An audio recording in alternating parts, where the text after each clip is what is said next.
வணக்கம் நண்பர்களே. வழக்கம் போல் காலையில் எந்திரிச்சிட்டையும் காட்டுக்கு போய் காட்டில் இருக்கிற கன்றுக்குட்டிகளுக்கெல்லாம் வைக்கப்புல்லெல்லாம் போட்டுட்டு தண்ணி பிடிச்சி வச்சாச்சு. அதுக்கப்புறம் வீட்டுக்கு வந்து கோழிகளுக்கெல்லாம் தீவனம் போட்டோம். அரிசி, கோதுமை, கம்பு இது எல்லாத்தையும் கலந்து அப்படியே இறச்சி விட்டுறோம். மெயினாக கோழிகளுக்கெல்லாம் பார்த்திங்கன்னா ஒரு தொட்டிலையோ தீவனம் போடுற தட்டத்துலையோ தீவனம் போடுறத விட மண்ணில் நம்ம இறச்சி விட்டோம்னா அந்த கல்லோடு சேர்த்து பொறுக்கி சாப்பிடும்போது நோய் எதிர்ப்பு சக்தி அதிகமாகும். அவ்வளோ சீக்கிரம் கோழிகளுக்கு ஜீரண கோளாறுலாம் வராது. அதையெல்லாம் போட்டு முடிச்சுட்டு உள்ளார போனோம் ஷெட்டுக்குள்ளே. சேவல் பார்த்திங்கன்னா வேறு ஒன்று மாற்றியாச்சு. அதாவது ஃபஸ்ட்டு இந்த சேவலோட கொஞ்சம் பெருசாக இருக்கும். இது அதை விட இன்னும் கொஞ்சம் சின்ன சேவல். இந்த ரெண்டு விடையும் பார்த்திங்கன்னா ஆரம்பத்துலேருந்தே நம்மக்கிட்ட இருக்கக்கூடிய அந்த ப்ரீடிங் விடை தான் இது. இப்போ வந்து ஒரு விடை முட்டை விட்டுட்ருக்குது, இன்னொன்று முட்டைக்கு தயாராக இருக்குது. இதுக்கப்புறம் பார்த்திங்கன்னா இதில் இருக்கிற நம்ம பை ப்ராடக்டை நம்ம எடுத்துக்கலாம் அப்படிங்கிற ஐடியாவில் தான் ப்ரீட் பண்ணுறோம். காடைகள்லாம் முட்டைக்கு வர ஆரம்பிச்சிருச்சு. ஒரு 10 காடையாட்டம் முட்டை விடுது. அந்த கடைசியில் இருக்கிறது அடல்ட்டு, இதெல்லாம் அந்த செமி அடல்ட்டு, இதெல்லாம் முட்டைக்கு வர ஆரம்பிச்சிருச்சு. முட்டைக்கு வர்றதுக்கு முன்னாடி பார்த்திங்கன்னா நம்ம ப்ரீ ஸ்டார்டர் போட்டுட்ருப்போம். முட்டைக்கு வர ஆரம்பித்தோடனே எல்பிஎல்சி போடுவோம். அதுக்கப்புறம் முயலுக்கெல்லாம் தண்ணி வச்சாச்சு. அதுக்கு வந்து தீவனம் போடுவாங்களான்னு எட்டி பார்த்துட்ருக்குது. இந்த கோழி பார்த்திங்கன்னா போன வாரத்தில் அடையில் இருக்குதுன்னு காமிச்சிருந்தேன். இந்த வெயிலுக்கு ஒழுங்காக குஞ்சு பொரிக்கல. 6 குஞ்சு பொரிச்சிருக்கு. 5 குஞ்சு வந்து கோழியோடு இருக்குது. ஒரு குஞ்சு மட்டும் கொஞ்சம் வீக்காக இருந்தனால குண்டு பல்பு போட்டு விட்டு ப்ரூடிங் செட்டப்பில் வச்சுருக்கிறேன். இன்னும் 2 நாள் அதையும் கொண்டு வந்து இங்கே விட்டுருவேன். புறா பார்த்திங்கன்னா ரெகுலராக ப்ரீடிங் ஆகிட்டுருக்கிற புறா மறுபடியும் முட்டை விட்டு அடைப்படுத்திருச்சு. அந்த வெள்ளை புறாவும் அதே மாதிரி தான் ப்ரீட் ஆகிட்டுருக்கு, அதுவும் வந்து அடைப்படுத்திருச்சு. இதுதான் எப்போவுமே குஞ்சாகிட்டுருக்கிறது இங்கிலீஷ் கேரியரு. அப்படியே கட்டுத்தரையை ஒரு ரவுண்ட் அடித்தேன். மாடுகள்லாம் காட்டுக்கு மேய்ச்சலுக்கு போகிறதுக்காக தண்ணியில் கொண்டு போய் கட்டியிருக்குது. காளைங்க மட்டும்தான் இங்கே இருக்குது. மற்றெல்லாம் பார்த்திங்கன்னா தண்ணி காமிச்சிட்டு எல்லாம் வண்டியில் கட்ட ஆரம்பித்தாச்சு. காலையில் கொண்டு போய் காட்டில் கட்டினோம்னா சாயங்காலம் தான் பிடிச்சிட்டு வருவோம். இது எல்லாமே தண்ணி குடிச்சிருச்சு. தண்ணி காமிச்சு வண்டியில் கொண்டு வந்து கட்டியாச்சு. அந்த மயில மாடு மட்டும் இன்னும் பிடிச்சிட்டு வரணும். அதை கொண்டு வந்தோம்னா காட்டுக்கு கிளம்பிடும்.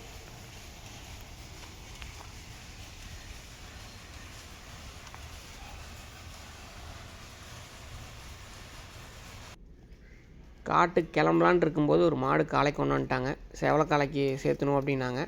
சரின்ட்டு செவலக்காளையை மட்டும் அவுத்துட்டு வந்தாச்சு. அதெல்லாம் சேர்த்து விட்டுட்டு மாடெலாம் கிளம்பிருச்சு. சரி மேல்வெயிலுக்கு போய் பார்த்துட்டு வரலாம் அப்படின்ட்டு வந்தேன்.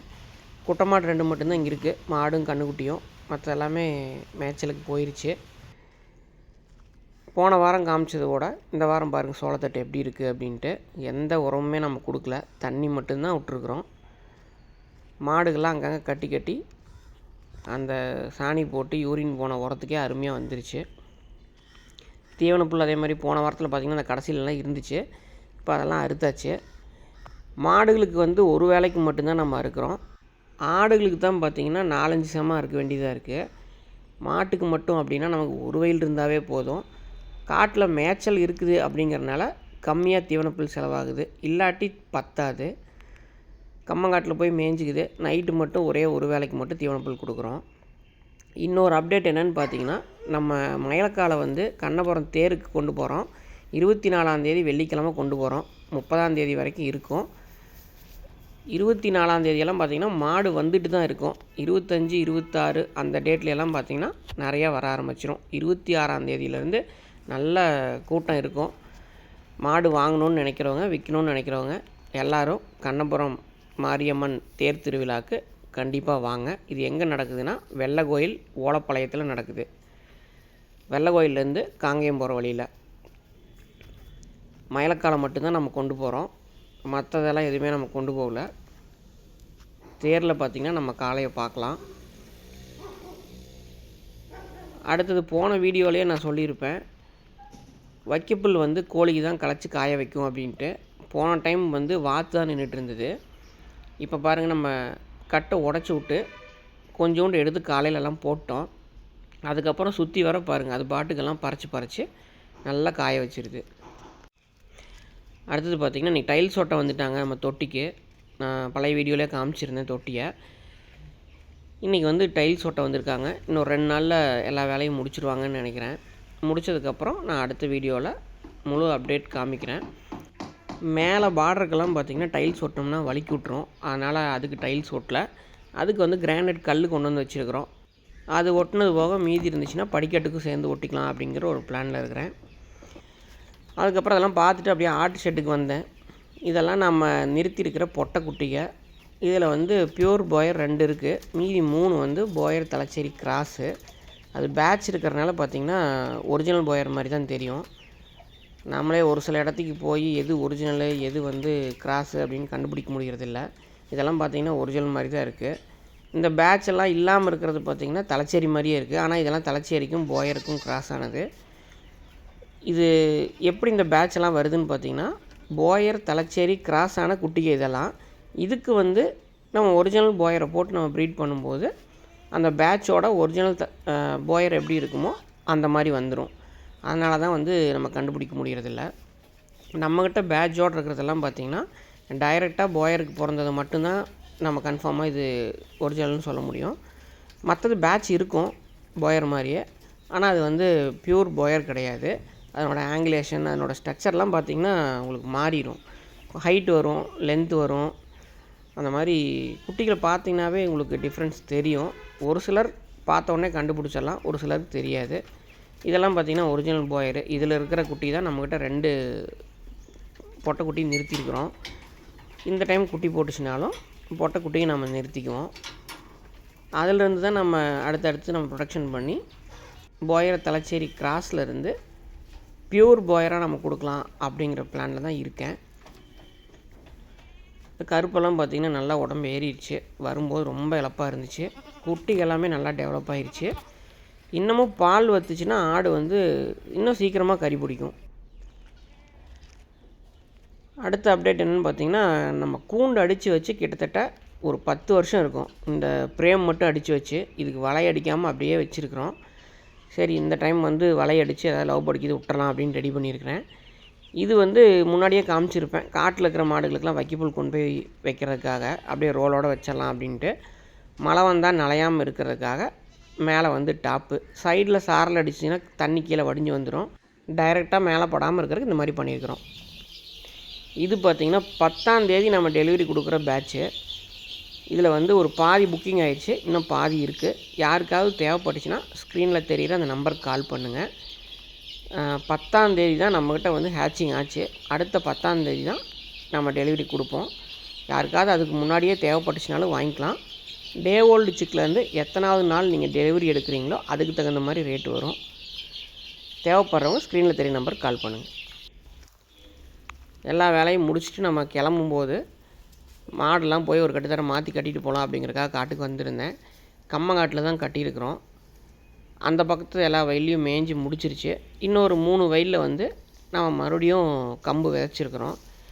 இதெல்லாம் மேய்ஞ்சி முடித்த உடனே இதில் சோளம் போட்டுடலான்ட்டு இருக்கிறோம். தொடர்ந்து கம்பே போட வேண்டாம், ஒன்று மாற்றி ஒன்று போடலாம் அப்படிங்கிறக்காக. இங்கே மாடு மேய்ஞ்சி முடித்த உடனே மழை வந்துச்சுனாலும் நம்ம அப்படியே விதைச்சி விட்டு ரொட்டேட்டரில் ஓட்டிடலாம். மழை வரல அப்படின்னாலும் நம்ம வயலோடு அப்படியே தண்ணி விட்டு அப்படியே ஓட்டி விட்டு சோளம் போட்டுருவோம். இந்த வயலெல்லாம் பார்த்திங்கன்னா தீவனப்புல் நெட்டு வச்சு பனிக்கு ஒழுங்காகவே வளரல. இந்த டைம் எல்லாத்தையும் அறுக்கணும். இது எல்லாத்தையும் அறுத்து விட்டுட்டு நல்லா களை வெட்டி விட்டு இன்னும் கொஞ்சம் கரணை நெட்டோம்னா தான் நல்லா வரும்னு நினைக்கிறேன். அது இல்லாமல் கொஞ்சம் அடர்த்தியாக தெரியுது தென்னை மரம், அதனால் கூட இப்படி இருக்கலாம். அதுக்கப்புறம் வீட்டுக்கு வந்தேன். நம்ம குதிரையை வந்து இன்றைக்கி குண்டு சேர்த்துட்டு கொண்டு போனோம். அதனால் கொண்டு போகிறதுக்காக லகான்லாம் மாட்டினோம். சரி அதுக்குள்ளே ஒரு ரவுண்டு ஓட்டிகிட்டு வரட்டும் அப்படின்ட்டு நம்ம காட்டில் வேலை செய்கிற தம்பி ஏற்றி விட்டேன். மேலே தீவனப்புல் காடு வரைக்கும் ஒரு ரவுண்டு போயிட்டு வந்துச்சு. நம்ம ஜீவா அவர் கூட வந்திருந்தார். சரி நம்ம குதிரையெல்லாம் வண்டியில் ஏற்றி கட்டுனதில்லை, சரி அவரை வர சொல்லியிருந்தோம். சுரேஷன் அனுப்பிச்சி விட்ருந்தார். அதெல்லாம் வண்டியில் ஏற்றி நம்ம அனுப்பிச்சி விட்டாச்சு. மத்தியானமாக சாயந்தரம் நேரம் நம்ம போய் குண்டு சேர்த்திட்டு வர வேண்டியதான். ஒரு 2 நாளுக்கு அங்கே இருக்கணும். அதுக்கப்புறம் நம்ம ஏற்றிட்டு வந்துடலாம். இது பார்த்திங்கன்னா சாயந்தரமாக போயிருந்தோம் குண்டு சேர்த்துறதுக்காக. சுரேஷ் அண்ணா ஒரு புறா கூண்டுக்குள்ளே நிறைய எலி ஓடிட்டு இருந்தது. அதனால் எலியெல்லாம் துரத்தி குத்திட்டு இருந்தோம்.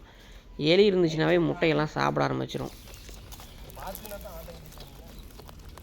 5 மணிக்கு மேலே வெயிலெலாம் குறைஞ்சதுக்கப்புறம் தான் எப்போவுமே நம்ம குதிரையை வந்து கிராஸ் பண்ணணும். அதனால் மேலே வந்து வெளியில் பிடிச்சிட்டு வந்துருந்துச்சு. எப்போவுமே மேலுக்கு 2 கயிறு போட்டு பிடிக்கிறது தான் நல்லது. இன்னொருத்தர் வர்றதுக்காக வெயிட்டிங். அவர் வந்தாருன்னா 2 பேர் 2 பக்கம் பிடிச்சிக்குவாங்க. நம்ம பார்த்திங்கன்னா காளையாக இருந்ததுன்னா எது வேணாலும் எப்படி வேணாலும் நம்ம கிராஸ் பண்ணிடுவோம். குதிரைக்கு நமக்கு அந்தளவுக்கு அனுபவம் இல்லை. மேல் பயங்கர ஃபோர்ஸாக இருக்குது.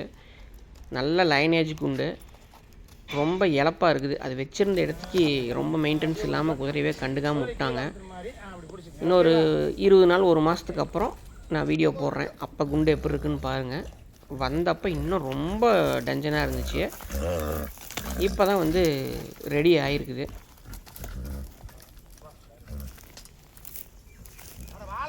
வந்து அட்டி சுந்தரோட லைனேஜு. இது வந்து பேப்பர் பீஸு.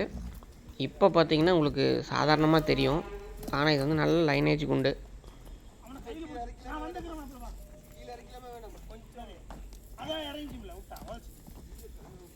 முதல்ல ஆரம்பத்தில் பார்த்திங்கன்னா ஃபீமேல் நிற்க மாட்டேன்ருச்சு.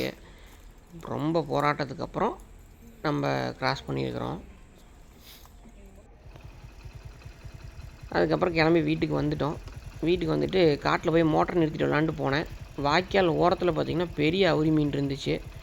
ஒரு 2 கிலோ வரும். தண்ணி வந்து ஏரியில் குறைய இப்போ வாய்க்காலில் வந்து முன்னாடியே பார்த்திங்கன்னா மீன்லாம் இருக்குது. தண்ணி இன்னும் குறைய பார்த்திங்கன்னா நம்ம குட்டைக்குள்ளே இதெல்லாம் போயிடும். ஒரு நாள் மீன் பிடிக்கும்போது இந்த வீடியோலாம் நான் காமிக்கிறேன்.